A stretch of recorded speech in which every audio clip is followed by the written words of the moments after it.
বরের উপর মাঝে মাঝে বড্ড রাগ হয় ওর কাজকর্মে, ওর ব্যবহারে, কিন্তু কখনো রাগটা দেখাতে পারে না, বা দেখাই বা কী করবো, কারণ সে ওর ঘরেই থাকতে হবে, ওর ইনকাম করা খাবারই খেতে হবে, ওর ছেলেপেলেকেও দেখাশোনা করতে হবে, ওর পরিবারকেই দেখতে হবে। রাগ করে যখন তার সাথেই থাকতে হবে, চলে যেতে পারবো না, তাহলে রাগটা দেখিয়ে কী হবে? যদি রাগ দেখিয়ে চলেই যেতে পারতাম তাহলে রাগের মূল্য থাকতো।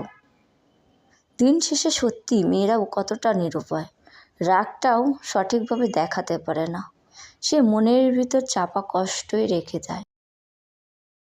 পরিবারের একসময় রাজকন্যা থাকলেও বিয়ের পরে আর কিন্তু তা থাকে না। যদি রাগের কথা বলা হয়, মানিয়ে নে, গুছিয়ে নে, কি আর করার। মানিয়ে নিতে নিতে আমরা যে কোথায় কোণঠাসা হয়ে পড়ছি কেউ সেটা বুঝতেও চায় না, বুঝেও না। এটাকেই বলে মেয়েদের বাস্তব জীবন, বাস্তব চিত্র।